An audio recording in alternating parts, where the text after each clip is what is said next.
We should play that. If I can sing it. Michael McDonald. Just become Michael McDonald.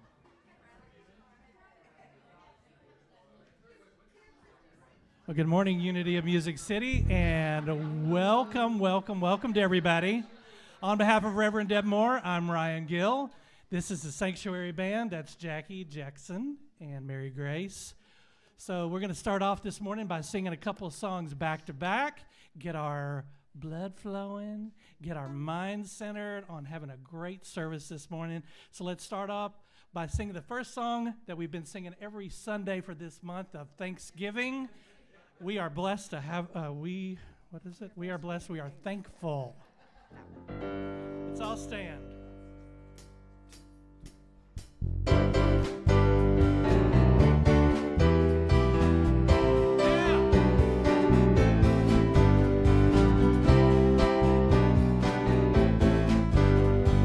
I'm so glad that we are here. So glad that we are here. I feel the Spirit ever near. We are friends and family,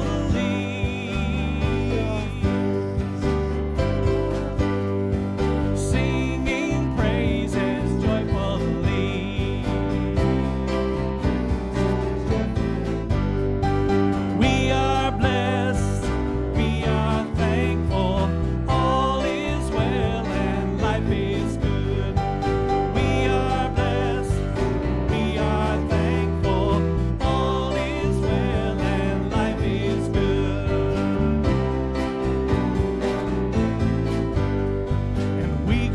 Thanks for everything.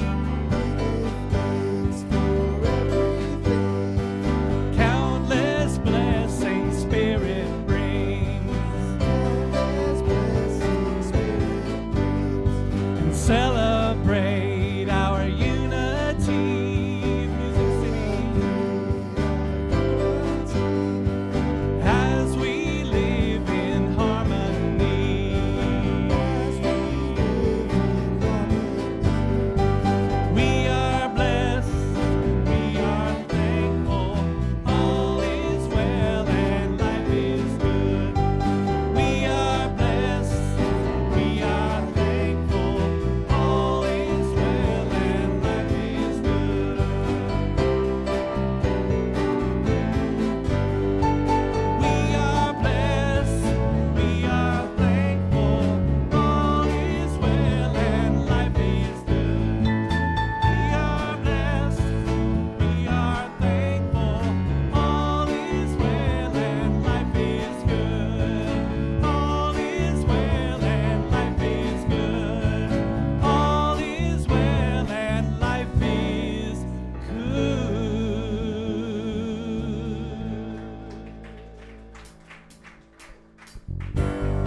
I'm in the right place at the right time, and just where I'm supposed to be.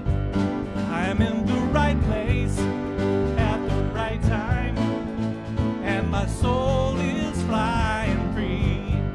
I'm in the right place at the right time. I am just what I'm supposed to be. I'm in the right place at the right time. I can be just what I'm meant to be. Oh, my soul is welcome here. Oh, my soul is welcome here. I am getting the message loud and clear. My soul is welcome here.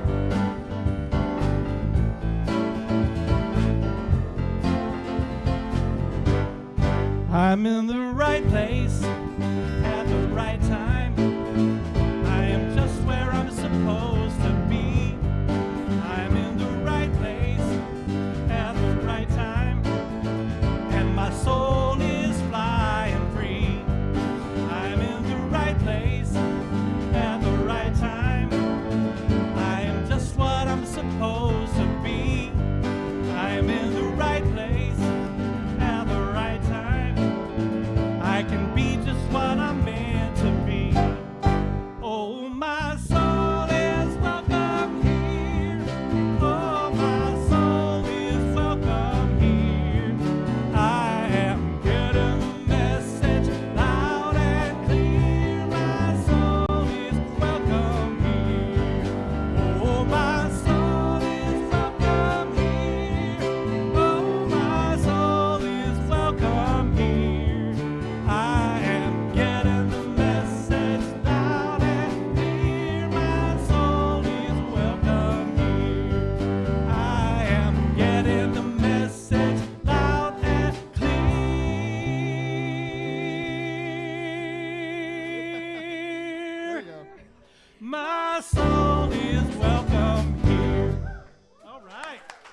Thank you so much. Please be seated. Y'all in the mood to sing today.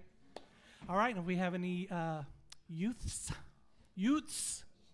as they would say in My Cousin Vinny, the youths can leave. There you go. All right, welcome everyone. It is the last Sunday of November. Can you believe it? Thanksgiving is here, breathing down our necks. How many people have family coming into your home? Okay. How many people are leaving your house to go see family? And that includes family of your choice. Right. So we got about half and half there. We have my dad, my stepmom, my stepsister coming in this week. They'll be here for 3 nights. So don't call me. I'll be watching basketball, watching football, hopefully drinking beer at the same time, right? Because that will help the process, right? Absolutely. Thank you so much. Remind everybody that we are a volunteer-led community, and you can put your paper money in the blue vase back there. We have a QR code for if you want to donate that way. And please consider donating additional time, talents, and treasures to our community because we are building. It's end of the year. If you have end of the year giving that you need to do for your taxes, we'll have 1 more month to do that, and I'll keep reminding you about that, I promise. So welcome, everybody. I think we've got some announcements. Yes? All right, Miss Julie. Come on. Oh, here we go. Is it working?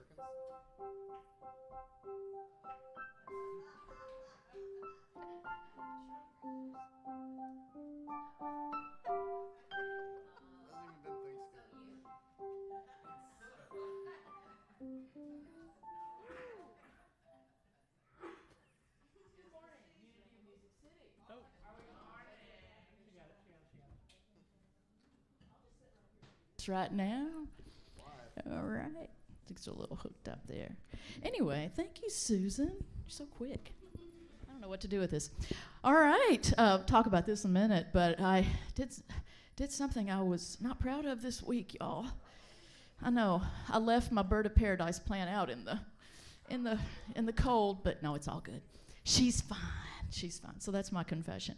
But something about the holidays, and this is, I know something personally, when the days start getting the daylight shorter, right? And we're dealing with that. And I love the holidays, but lights. And Reverend Deb talked about music being breath. And I want to include lights with that too. Because when we see these lights, it just releases that dopamine and that feel-good feeling for many of us, and some of us may not like it as much. But so I'm trying to do as much, and I mean this, I deal with things with humor, and I definitely think the whole EMDR, I need to do some more bilateral, but I'm just staring at this until it starts kicking in, and yeah, there it is. So as many lights as possible. So I bring this to you today to share some of this feel-good feeling with the holidays. And it's not December yet, but hey, everybody else has started decorating. So there we go. You know what? I'll turn this off because that can be a little distracting. Okay, little distracting. All right. Here we go with announcements. You all sounded fantastic. Got us going this morning. So thank you. Always. Loving jamming with you guys and hearing it. All right, so Kaleidoscope Footprint Fundraiser is launching a fundraising campaign and to expand and improve our parking lot and rebrand our property with a new sign. I'll do this. But we really want to reach that goal of $8,000 by donating a one-time amount or pledge to give monthly. We've been talking about that for a couple of weeks now and saw the board last week. Still have the Yeti hair going on. But be sure to include the donation note footprint when you give so the funds will go to the right place. And you can see or text Mary Grace if you have any questions. And she is right there. So close by, ready to answer. So this is an exciting, exciting project. Join us for a holiday decorating gathering Saturday, November the 30th, beginning at 10 a.m. And please see Frank for more information. And Frank's also going to have an announcement here in just a little bit after these. Leadership Council Zoom meeting Tuesday, December the 3rd at 6:30 p.m. The next Happy class is Thursday, December 5th, and will feature cardio drumming. It's a set to a movie soundtrack playlist, followed with Reiki relaxation and peppermint hand treatments. If that's not seasonal, I don't know what is. That's amazing. Cost is $20 for adult, $15 for teen, or pay what you want donation. Holiday Coffee House coming up. Art show, volunteer appreciation. Friday, December the 6th, 6:30 to 9 o'clock p.m. Please bring a dish to share your performance, visual art talents, and celebrate this amazing community. Art participants, please drop off your favorite piece of art to display with a short description included to post underneath your piece. And this is Sunday, December the 1st, before after service, 10:30 to 11 o'clock, or 12:30 to 1 after the service. And again, that's December the 1st for drop-off. Youth Sunday Fun Day, Parents Afternoon Out, Sunday, December 15th from 12:30 to 3:30. Please see Steph for more information. That's 3 hours, y'all. 3 hours. What? I know. Get your Christmas shopping done. I know, right? Or get a massage. Get your list ready, Ryan. Get your list ready for receiving or giving, either one, right? So, all right, so all of these activity or meeting links and contact numbers can be found on the website, Weekly Happenings, Google Calendar. You can always email the church. And now Frank with an important announcement.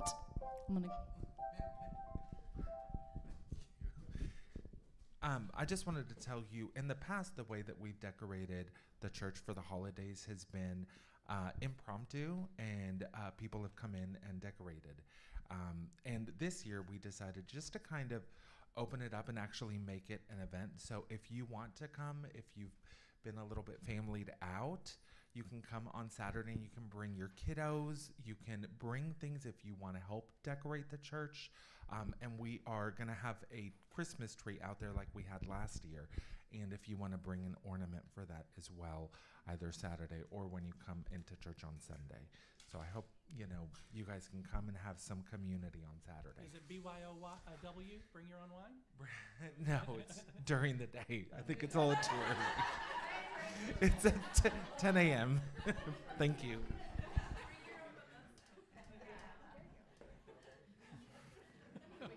Hey, it was worth an ask, right? It was worth an ask, all right. All right, thank you so much. I just want to remind everybody that Unity Music City is so proud to be this community of seekers. And we are seekers along our spiritual paths.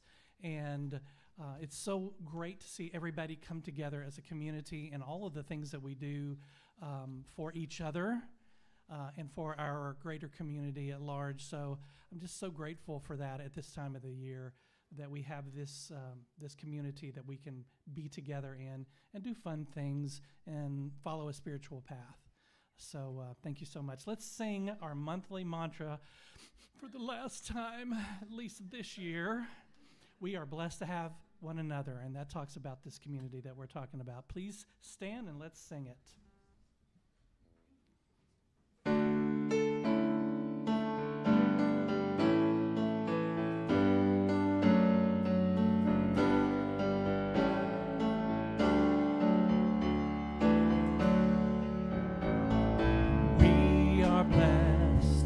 Have one another, a chosen family.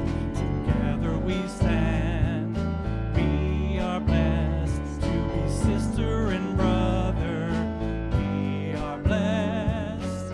We are blessed. Where two or more are gathered, there's a sweet spirit.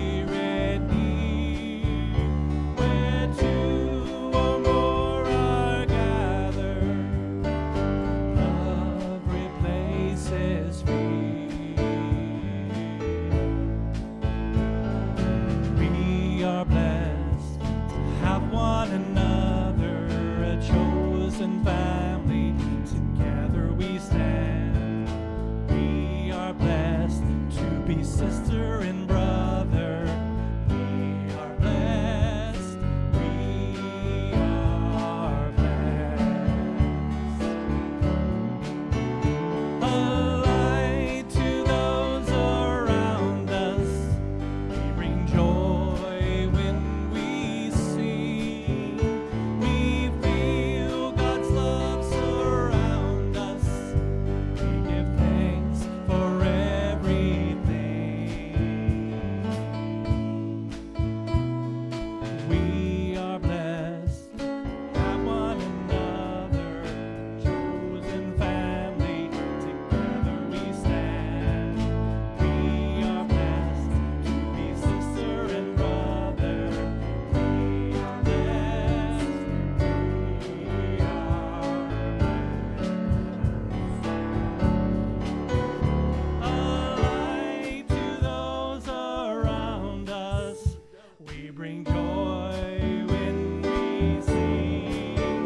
Please be seated.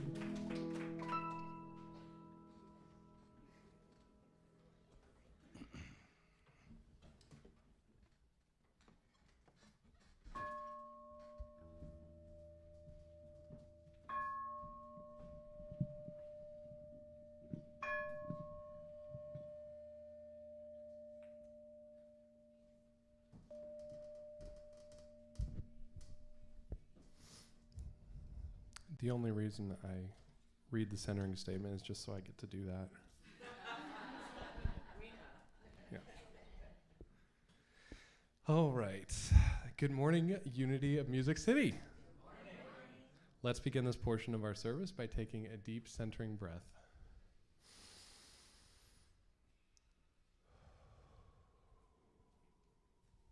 Today's centering thought is, I impact the world around me through acts of service. You can do everything in your power to find forms of healing to remove energy blocks. You can meditate and pray for hours each day. You can seek and give forgiveness. But if you aren't being of service, you will never see your intended results. If prayer and meditation are ways to connect to what is sacred, service is the outward movement of those practices. And if the purpose of a spiritual practice is spiritual growth, service is a powerful spiritual discipline.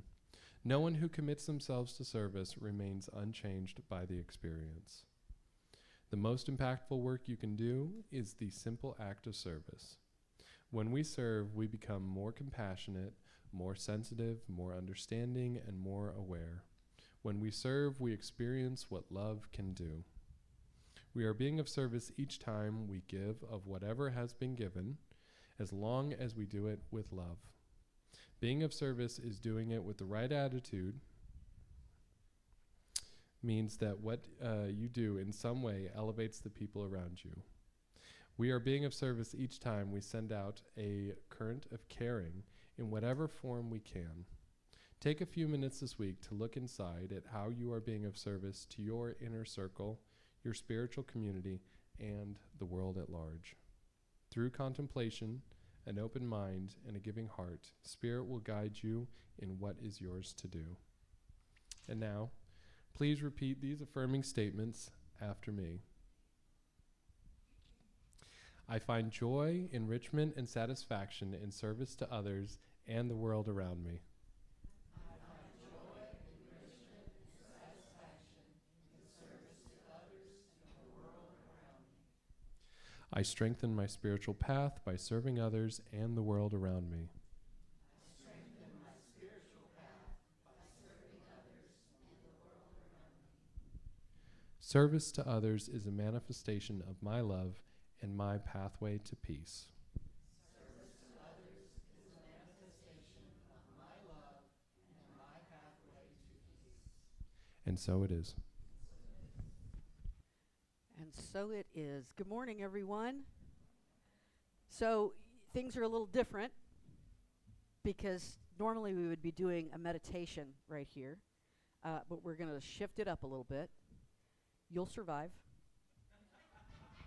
It's okay. You'll make it. I'm going to put this right over here just so I have all my... I'm prepared today. I don't know if y'all are prepared today, but just know I'm prepared today. Except I'm not prepared because here we go. Now I'm prepared. Good morning, everyone. It's so good to see you here today. I'm so grateful that you kept this divine appointment for many, many reasons. One is because of all days, today is one where I believe that you are here for a reason. Those who are here for a reason today because of what we're getting ready to talk about. So let me do a brief review. We've been studying the Sage Warrior, Valerie Kaur's work here with Sage Warrior.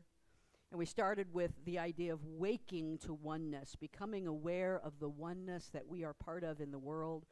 We learned that oneness is the secret to everything. And then we talked about befriending the body, not just our own body, but the body of the beloved community. It's where we talked about do unto others as you would have others do unto you. But there are no others, right? There are no others. We're just treating another part of ourself that we do not yet know, in the way that we wish to be treated. And then we talked about being rooted in bliss. We talked about spiritual bliss, spiritual joy, peace, freedom as the starting point rather than the goal, the place where we spring forth from in our evolution. And then we talked about nurturing and building the sovereign space, that within us there is a presence, there is a stillness that's here all by itself. We don't have to create it. All we have to do is uncover it. All we have to do is give it room to be, the fragrance of your own being. And then we talked about resting in that wisdom. There in that sovereign space is truth, wisdom, peace. And those who rest in this wisdom, the truth of their beingness, we learned that if someone maligns them, they do not lose who they are. They remain. And then we talked about activating power. We talked about how we activate power, needing power in the world and in our own life. Remember Guru Hargobind with the two swords, power in the world, power in ourself. And this is, power in ourself is ultimately what we're looking at, but power in the world is not to be discounted. I saw a quote just this morning. I'll paraphrase it. It said basically, the most Christian thing one can do is social justice. To care about the disenfranchised, to care about the marginalized, to stand up and speak and use your voice for those who may be voiceless in our society. And we talked about how the beginning of this, if you remember, this was the week that was right after the election. I'm going to talk about the election here in just a moment, so just get ready. Put your seatbelts on.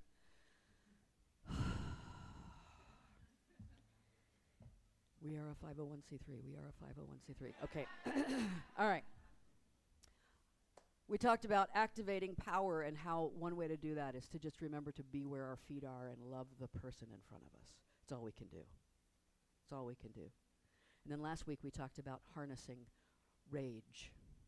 And we talked about how sacred rage is not a destructive rage, but rather a fluid, powerful energy that calls us to righteous action, not self-righteous action.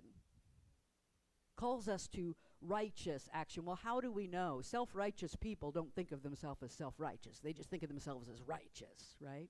It just so happens that righteousness looks a whole lot like what they want. I think the way we know the difference is, does it come from love?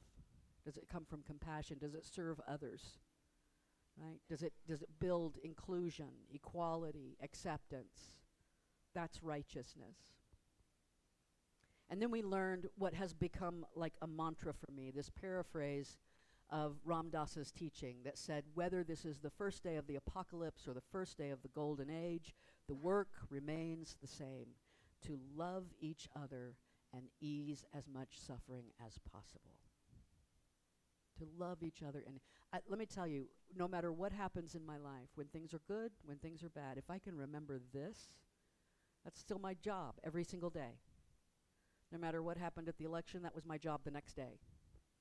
To love each other and ease as much suffering as possible. It's a perfect segue to our topic today. Everybody get ready. Just kind of trust me. Oh, those are the words. Those are the famous last words, aren't they? Trust yourself. We're going to talk about grief today. We've all felt it.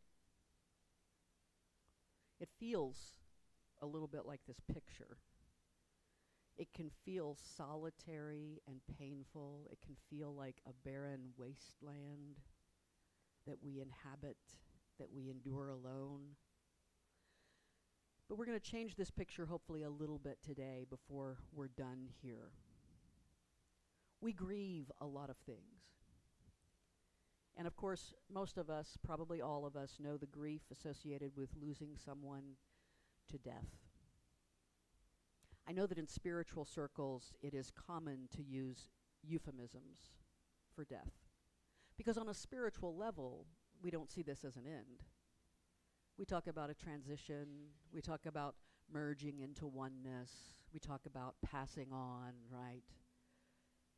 But I think that sometimes, whether we mean to or not, the unintended consequence is that we gloss over the physical reality of what someone has experienced.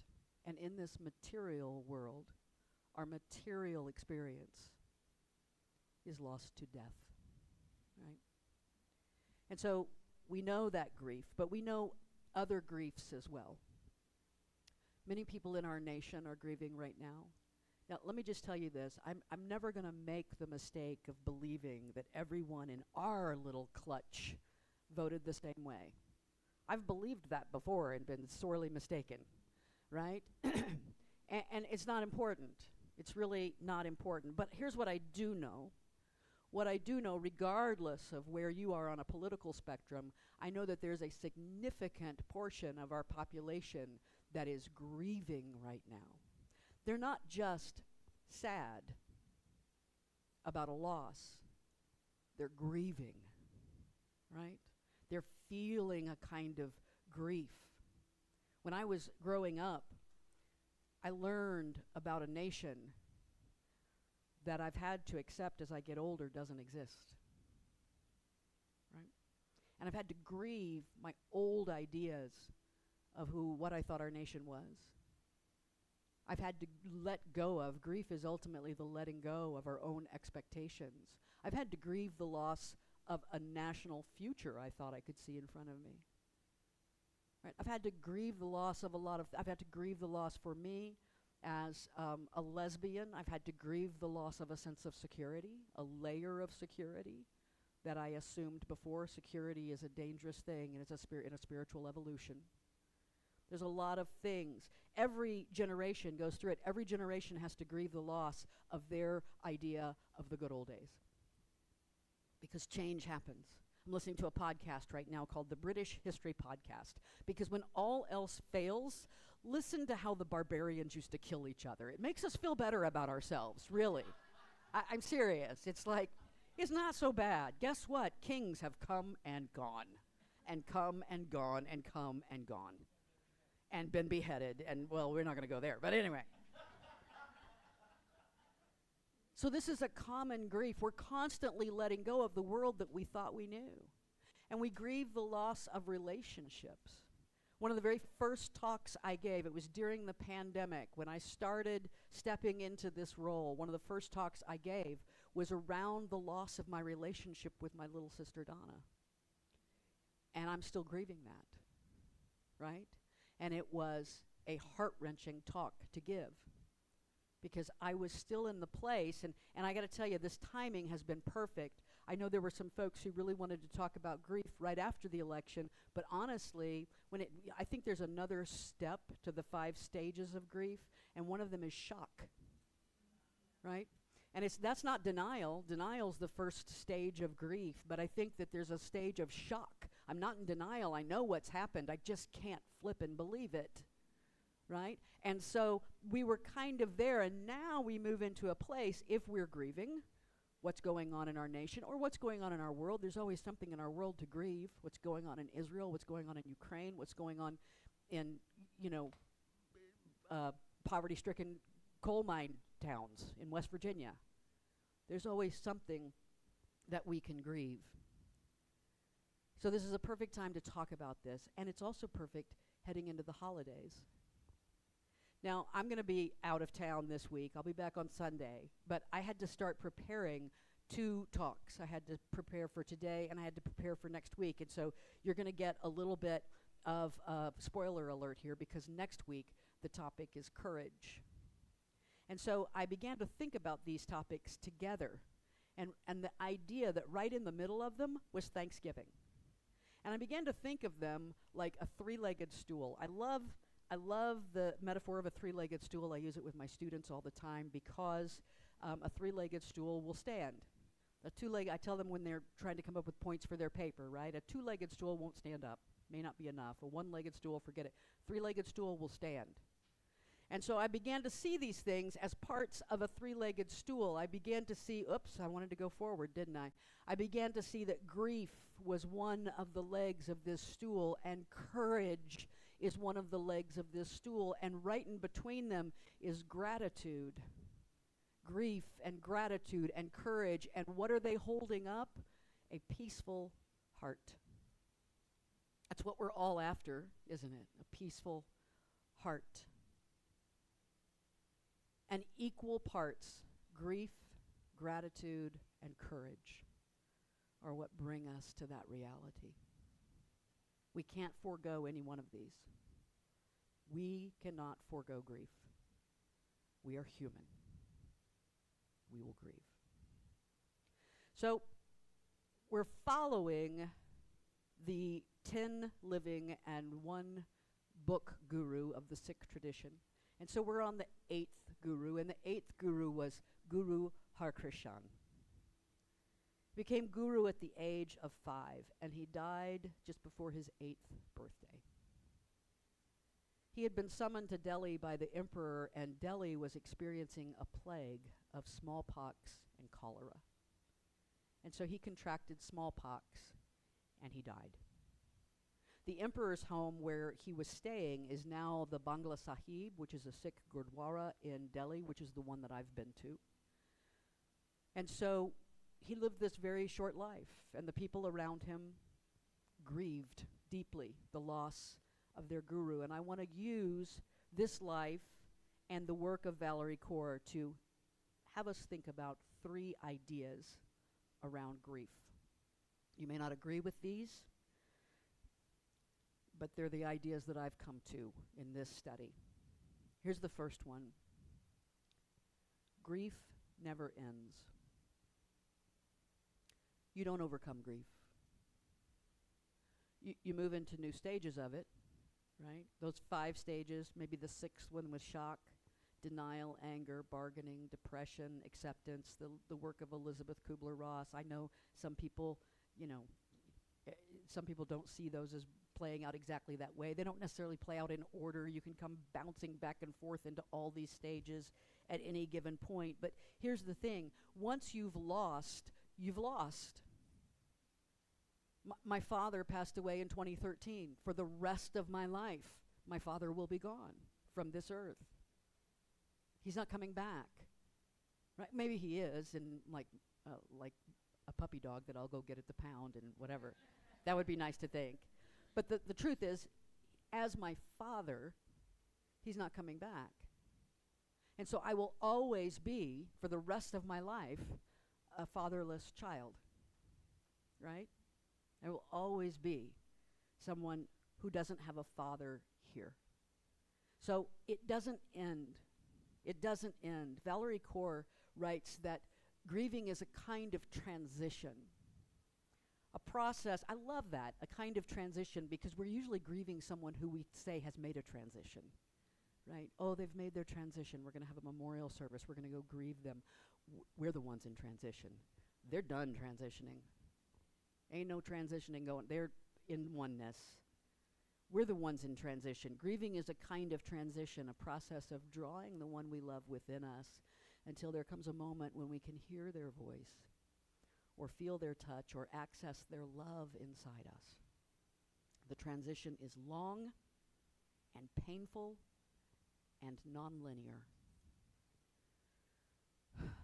There is pain in this life.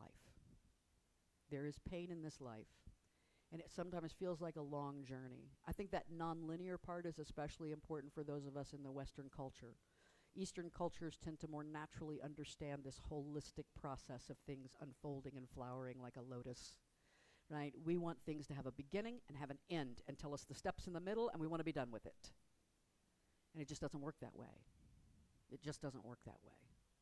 I want to share with you 3 quotes by 3 incredibly brilliant spiritual teachers. You know, it's probably not going to be that when I say it. But I think these are 3, when it comes to grief, there's so many quotes. And I wanted to share these with you because I think this really speaks to this idea. Number 1 is attributed to Queen Elizabeth, though 42,000 other people said it. Grief is the price we pay for love. We know this. We know that grief is an expression of love, it's an expression of the heart. That's why it's part of. We have to deal with grief and learn about grief and process grief in order to have that peaceful heart. And then that great spiritual guide, Keanu Reeves, who I'm really kind of serious because the guy is amazing. But anyway, yeah. He says, grief changes shape, but it never ends. Right? It changes shape in us. It becomes something different. Sometimes it becomes something, it hopefully becomes something we can deal with. Maybe even that brings us a little comfort. Something that brings value into our life. And then John Green, the author who wrote The Fault in Their Stars, he says, grief does not change you, it reveals you. Right? It's like when we're grieving, in order to do it right, and this is sometimes why grief lasts so long. This is kind of key to the whole talk today. Grief, true grief, processing grief requires honesty. If you're not going to be honest about the situation, you're going to have a little grief stuck somewhere, just hanging out, saying, I'll wait till you're ready. I'll wait till you're ready to honestly deal with me, right? And so we have to be honest. So when we're doing it right, it reveals us, reveals our honest self. Right? Second point about grief I want you to hear is this. Grief is sweet. Grief is sweet. Now, on one hand, it never ends. We hate that. Dang it, Deb. On the other hand, here comes grief is sweet. Okay, it's sweet. What does that mean? Valerie Kaur tells us this about the Sikh tradition. There is no afterlife in the Sikh tradition, no heaven and hell. Those come from a theology of good versus evil. There's only one. We are part of the oneness, ever unfolding. And so is everyone we have ever known and loved. And death is a return to the oneness that always is. Right? We've talked about this a little bit in Western cultures. I mean, we've gotten to the point where a lot of people don't have funerals anymore. They have memorial services or even celebration services, a celebration of life. And we talk about the fact, especially people of faith, will talk about how, hey, you know what, we don't have to worry about them. They're fine right now. Right? They've gone to heaven. They're sitting with Jesus. They're merging into oneness. Right? They're back home. There's this beautiful, beautiful, almost like chant song that I listen to sometimes by a woman named Jennifer Barazan. It's called Returning. And it's just this ongoing, returning, returning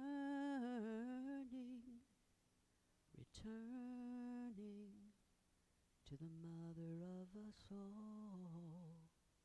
And it's just over and over and over again. And I think every time I listen to it, I think, oh, I want that played at my memorial service. Just remember, I'm just returning to the mother of us all. At the end of every gathering in a Sikh temple, one is offered prasad. Prasad is a mixture of equal parts wheat flour, butter, and sugar. It's made in the Langar kitchen. It's offered to the guru and blessed, and then it's given to the Sangat. The Sangat is the beloved community. And it doesn't matter. It's given without discrimination. Doesn't matter what rank you are, what social class, what caste. Doesn't matter what your ethnicity is. It doesn't matter what your religion is. And when I visited the Gurdwara in Delhi, when you walk out, you're offered prasad. Right? And it looks like this. It's kind of gross. But that's what it looks like. Equal parts wheat flour, butter, and sugar. And it's super, super sweet. It's super sweet. It's too sweet for the Western palate most of the time. And my students would get it, and they would take a little bitty bite of it, and they'd go, what can I do with this? And JD, my Indian friend, would very, very kindly say, give it to me, give it to me, give it to me, right? But the reason they give this is to remind the Sangat of the sweetness of life, the sweetness of the beloved, the sweetness of the divine, the sweetness of oneness. It has to be sweet. And it is also offered at the time of mourning for those who have merged with oneness. Always, as part of a sick funeral, would be the offering of prashad. Life is sweet. They have rejoined the beloved. They've gone home. This is sweet. And even when Guru Har Krishan died as a child, they served prashad, even upon the death of the child, because the return to the beloved, in whatever circumstance, is still sweet. Whatever it is we are grieving, there's a sweetness to letting it go. There's a little bit of sweetness to saying, I just want to honor the role that you've played in my life. And life is still sweet. I am still divine. The world is still spinning, right? I can still show up and love the person in front of me. All of that remains. So I want to offer you 2 quotes along these lines. Number 1, the only cure to grief is to grieve. The only cure to, we cannot put it off. We can't say, I refuse, I'm not going to do it, I'm not going to think about it. It'll wait for us. It will wait for us. But the beauty is, in the sweetness is that grief is its own remedy. Right? How sweet is that? That the most painful thing we endure in the human experience, that the divine has also said, I'm going to let it be its own medicine. I'm going to give you the medicine at the same moment. Grief is sweet because its expression relieves the pressure. Unexpressed grief is not grief. It's holding something within you, refusing to deal with it. I think I'm talking about grief as the process of moving it out. That unexpressed grief, that unshared grief, it never transforms. It never shifts into something else. And the other quote I want to give you here is from Irving Berlin. I love this so much. The song is ended, but the melody lingers on. Valerie Kaur reminds us that love outlasts life. Love outlasts life. I still love my father, even though he is gone, right? The flower may die, but the fragrance lingers. The person may no longer be manifested on earth, but the energetic essence of their being is eternal. And grief is sweet because it transforms pain and because it is evidence of the lingering memory. But Rumi, you can always count on Rumi, gives us another reason for its sweetness. Listen to this. Grief can be the garden of compassion. The garden of compassion. If you keep your heart open through everything, your pain can become your greatest ally in your life's search for love and wisdom. Your greatest ally. It's not just okay. It's not just I've learned to deal with pain. It's I have brought it in as my greatest ally. It is what has given me my greatest ability to deal with life. I didn't know compassion until I had experienced loss. I can tell you that as a truth in my own life. I did not know compassion until I had experienced loss. It is those difficult times that brought me closer to that sovereign space, that wisdom truth in which I can rest and know that I am one with God. Sometimes I think, maybe, we came here to experience loss. Sometimes I think the whole purpose of this human experience, which we sometimes think, why did we even need to do this? Why did we need to come? In oneness, there's no loss. We wouldn't know grief. We wouldn't know lack. We came here to experience this idea of loss. So now it brings us to point 3 that I want to make with you today. Grief is communal. Now, you might disagree with me on this one. You might say, I've never believed that. Grief is a personal thing. I've got to go through it. Nobody can share this with me. I've got to do. Okay, that's true too. 2 things can be simultaneously true. It's called a paradox, all right? But I want to talk a little bit about the grief that is communal. There is some thought, I think, that we've made grief too much internal and personal. One of the things that we have done in this Western culture in the United States is 250 years ago or so, we emphasized in our Declaration of Independence and our Constitution individual liberties. And we became the great beacon of individualism. The individual matters. And what we lost was the sense of the whole, the sense of the community, right? The sense of the hive, the sense of the tribe, because the individual matters. And so we also took away some of those formerly communal processes that our ancestors for thousands of years had done together that we now do on our own. Valerie Kaur says, there is no fixing grief, only bearing it, and only in bearing it together can we survive it, even if we can't make sense of it. One of the most important lessons or messages that's being sent right now on social media or out into the world, one of the most important messages for those folks who are grieving what's going on in our country is the message, you're not alone. We're still here. You still have friends. That never changed, right? You're not on an island somewhere. There is a community. I believe that this is a huge area of work for us in this community. We come from a spiritual tradition that likes to emphasize love and light. There is only God, and God is only good, right?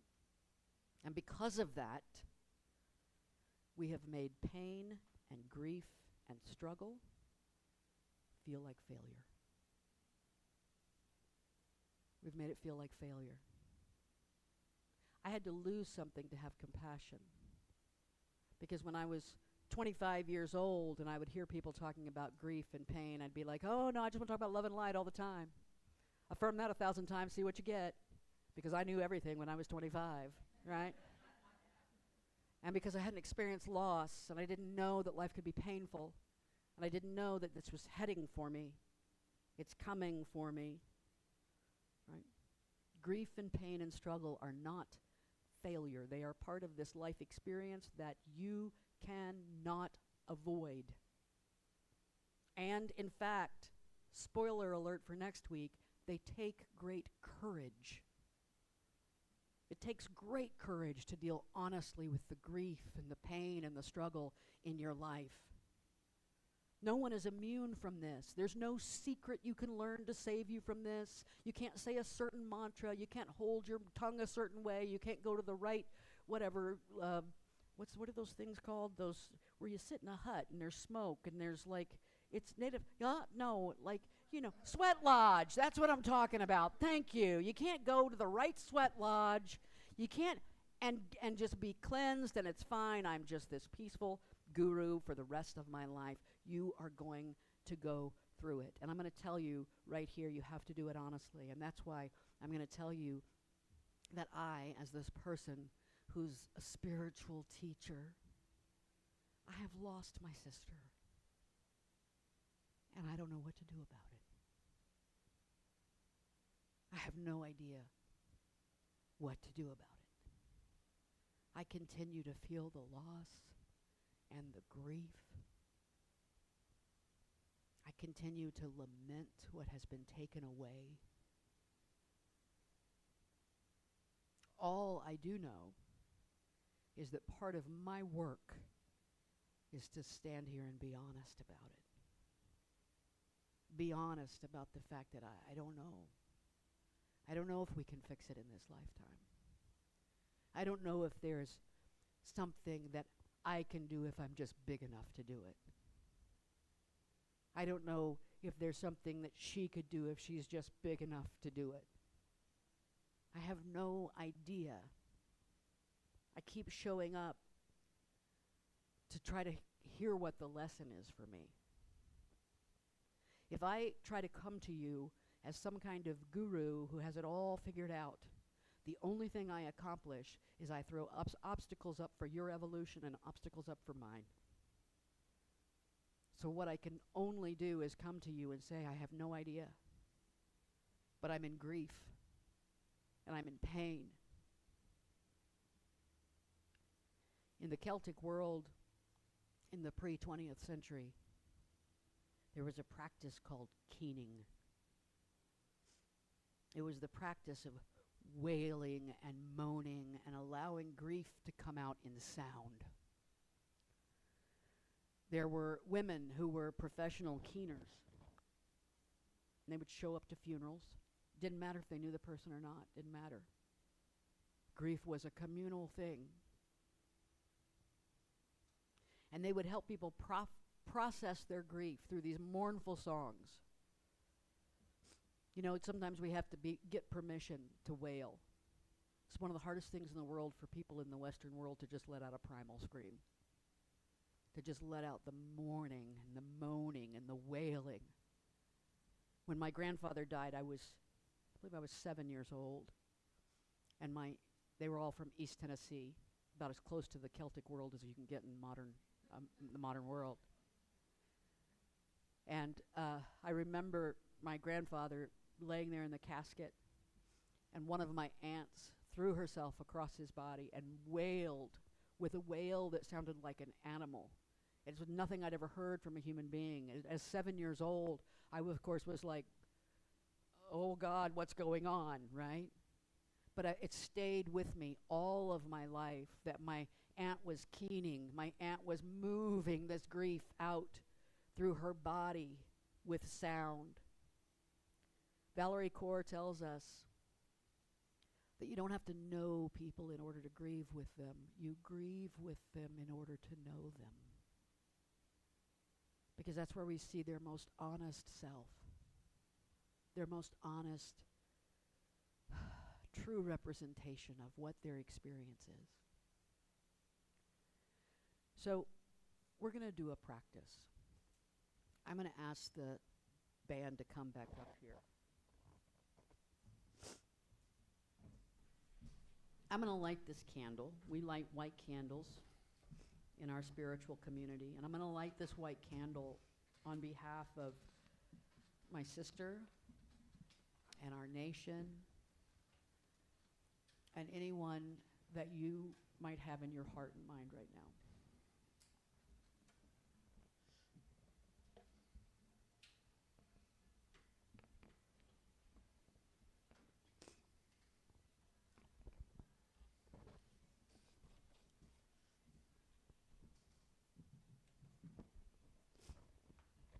I'm going to ask you to close your eyes if you feel so led.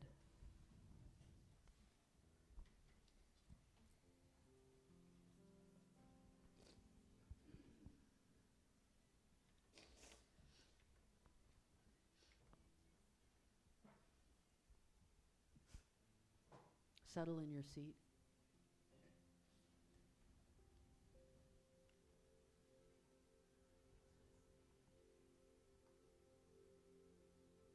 Breathe.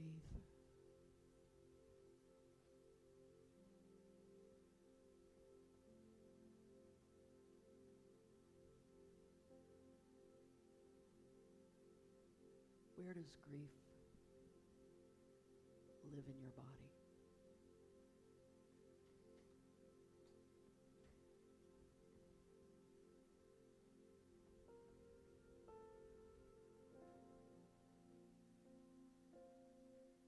Identify it.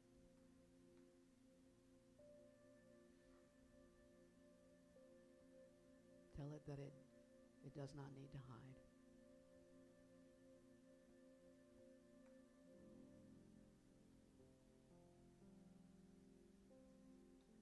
And ask your grief, what do you need me to know?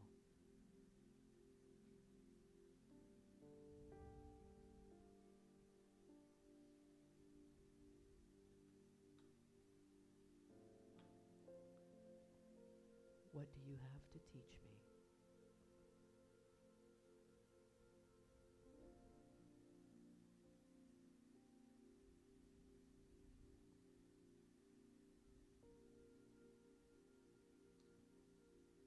Ask it,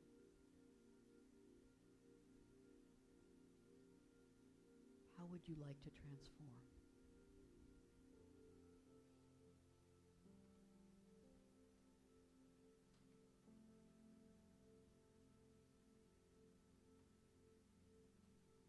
Would you like to transform into water to be poured out?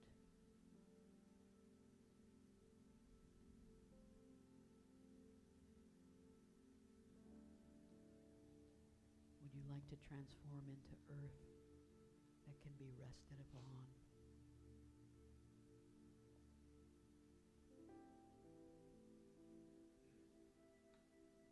Would you like to be transformed into air that can blow through my heart?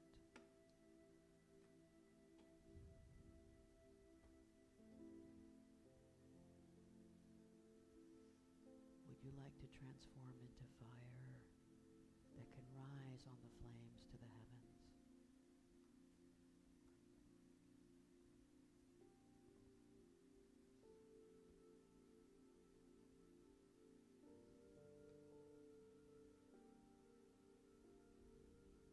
Imagine that you are standing on the side of a shallow river.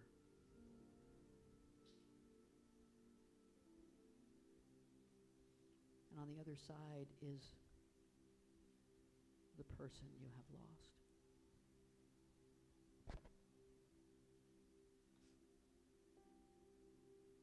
Maybe that person you have lost is the you who once believed in innocence.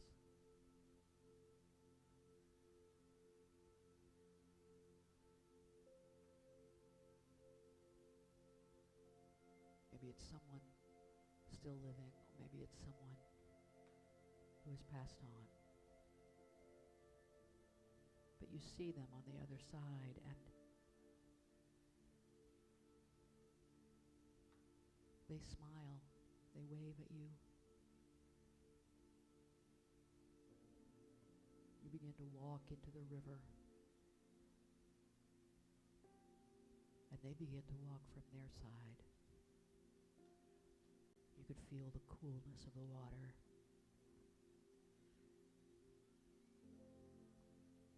Stones under your feet are round and smooth.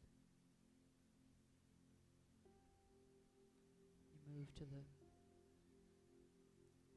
center of the river. They get closer and closer until you meet in the middle.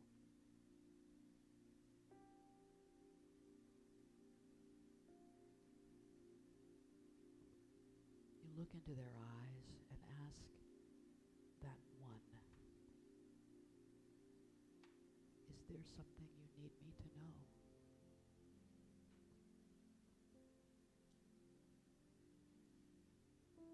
Is there something I need to learn from you?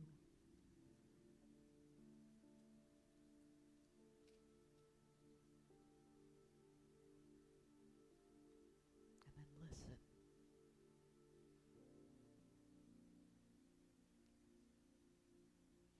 Perhaps they say that they just want to be welcomed into your heart.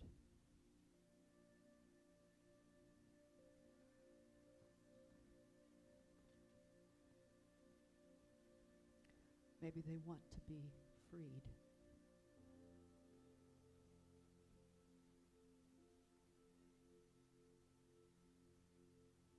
Maybe they just want to be remembered.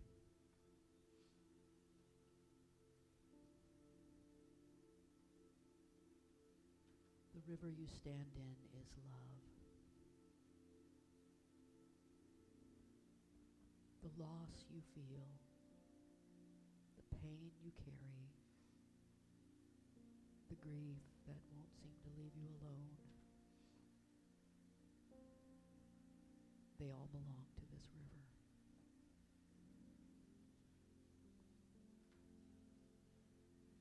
Let it wash through you. Let it transform the pain.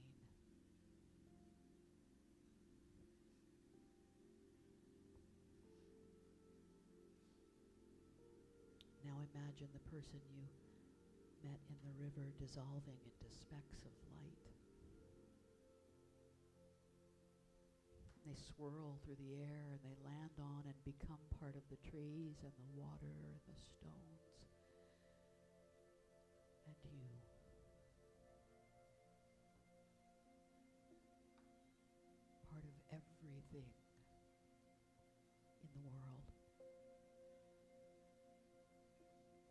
you see yourself walking back to the riverbank with a peaceful heart.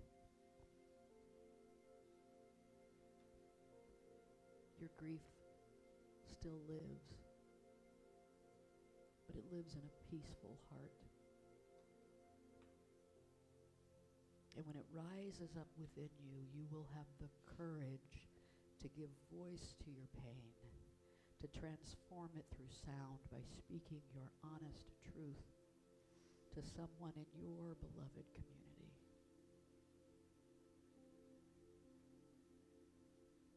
None of us have to bear alone what we must all experience.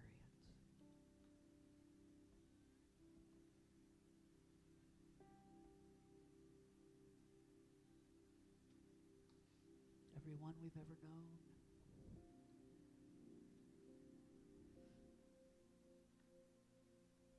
has been the face of God.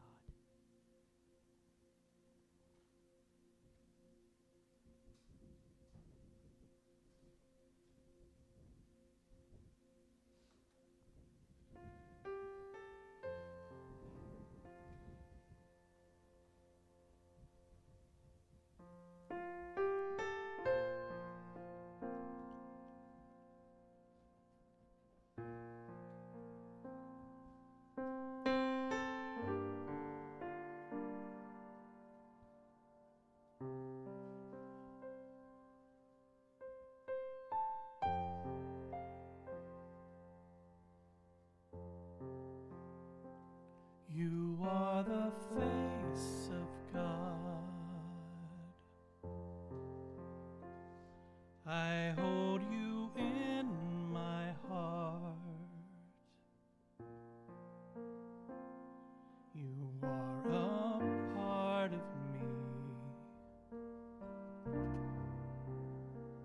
You are the face of God. You are the face of God. I hold you in my heart. You are a part of me. You are the face of God. You are the face of God. I hold you in my heart. You are a part of me. You are the face of God. You are the face of God. I hold you in my heart.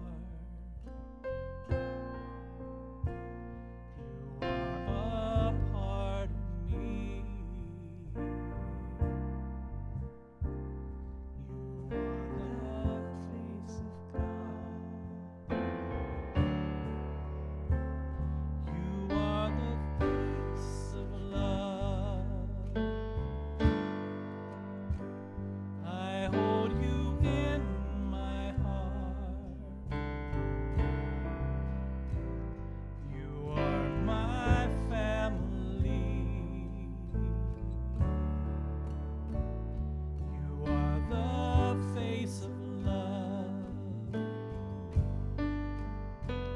You are the face of love.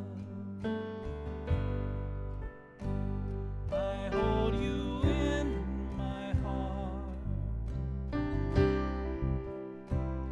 You are my family. You are the face of love. Sing it with me. You are the face of love. I hold you in my heart. You are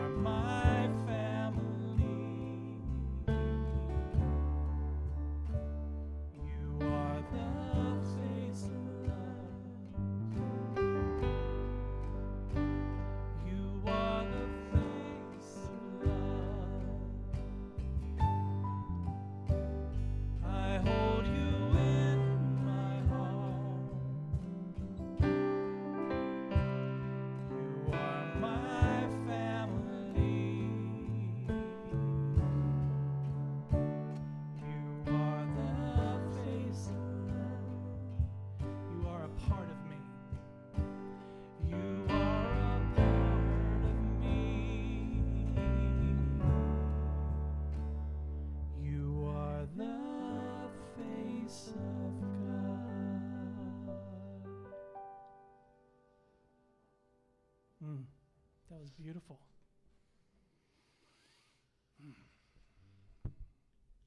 And Rev Deb left me with this. This joy that we can breathe into. You are the face of love. I hold you in my heart. You are my family. You are the face of love. You are a part of me. You are the face of God. What a beautiful statement to make and a beautiful way to wrap up that great lesson. Makes it easy to slip into gratitude.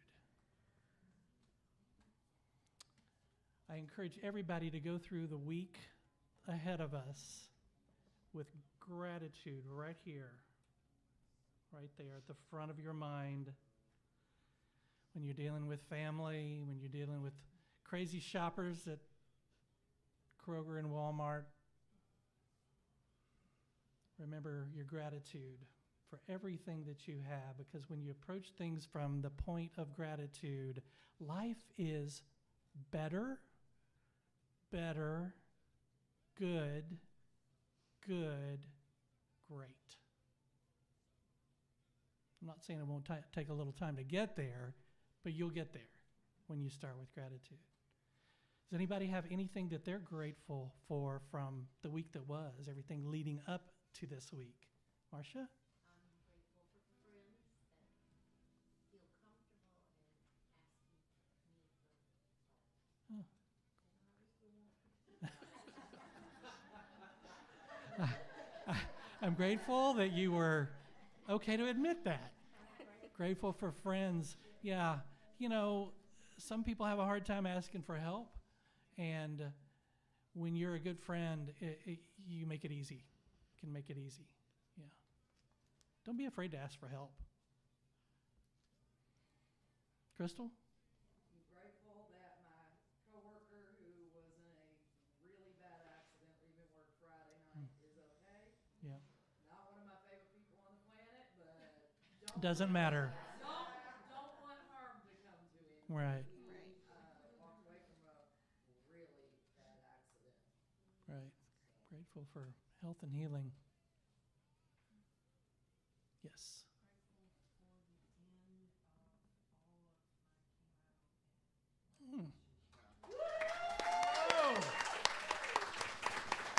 Wow. I feel like we should have a bottle of champagne for you. Marge is grateful for the end of chemo. And I'm grateful for 15 years of being cancer-free. This is grateful for 15 years cancer-free. Yes. Makes me excited just to repeat that. Who else? Yes. Well, I guess we're grateful for medical advancements today. Uh-huh. I'm grateful that Hugh Elliott, my youngest, he has Stater-Joseph syndrome and craniosynostosis. So right now he's got major brain swelling going on. And it's been in the last 6 weeks, I've been in just so much of a battle with our new hospital system and our old one, and trying to get surgeons agree and trying to get things settled in. And I'm grateful to say that that he finally has a surgery date and a plan coming together for him to get the treatment that he needs for his. Grateful for a bright future. Yeah. That's awesome. Man, we have so much good stuff to share. Anybody, anything else? Yeah, Ben? I'm grateful for the lights, like Julie was saying. She told me last week because I don't like fall, the transition, all the leaves falling off, all the animals disappearing. I don't like that. But Riley told me last week, you know, the lights. Why would you put the lights out? You know, and so I'm trying to be grateful for what is. You know what I'm saying? And the transition's coming to an end into winter, and so I'm just grateful for everything everyone's doing.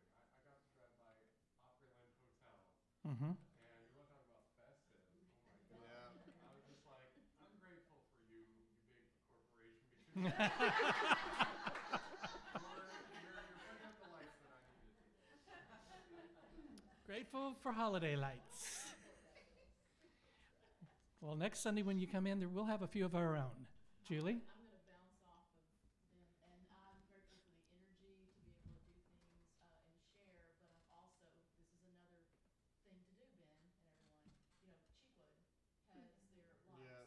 I'm volunteering because I have that extra time, but I'm volunteering 3 nights a week for 2 hours right after work to go over and be part of. Maybe I don't know what I'm going to be doing yet, but it starts tomorrow night. Lights everywhere. So it could be s'more station. Don't know, don't care. I'm there with the lights. I'm there with joy because people are going because they want to be there and be part and be festive, or to come out of that seasonal, situation, affective disorder. So I mean, I think we all experience that. I don't like to see those animals go and the leaves fall. I think I'm reassuring knowing that it's coming back. But the lights do help, and that's what some of us have been discussing. That lights help. So Cheekwood, just saying, another place. Not All right. advertising, but they're just it's amazing. Let's go with Kate real quick. I'm just grateful for a sense of humor because, and everybody that has a sense of humor, because for about like a week after the election, I was like in a very dark place, and listening to like Trixie and Katya on The Bald and the Beautiful, and like Caleb Heron's podcast, like just making fun of what's going on in a way that just like really brought levity to it. I was like reminded that people have laughed their way through like lots of really bad things in life, and it's a gift to be able to laugh. So I'm grateful. That's half of the reason we have drag queens, Exactly. right? Thankful for humor at this crazy time.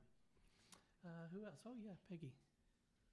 I'm grateful for my son, Mm-hmm. because if I didn't have him living with me, I wouldn't be able to come to church. Okay. Thankful for sons and family and support from your family. That's awesome. Let's sing about our gratitude, okay? Sing I Am Grateful.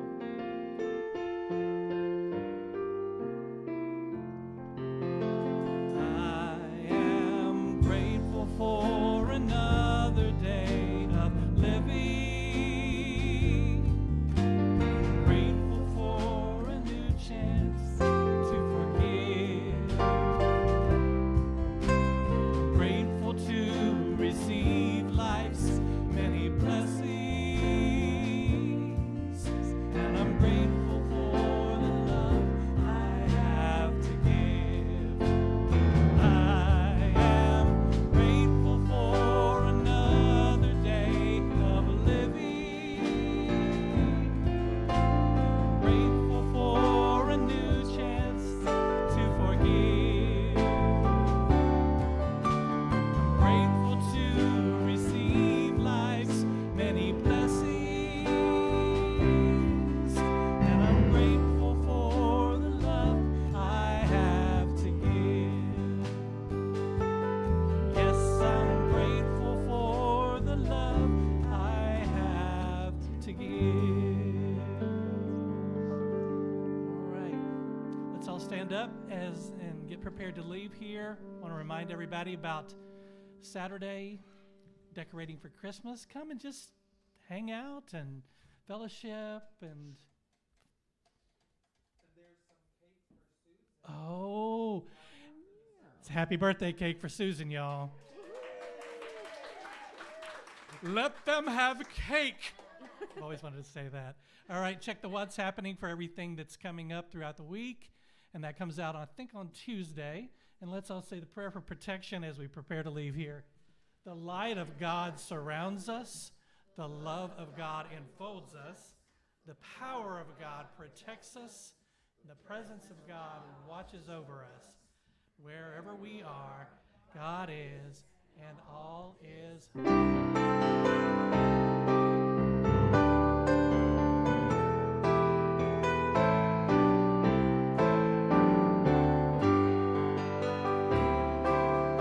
Thank you, God, for opening our hearts and for all we be. We carry you with us as we leave this place.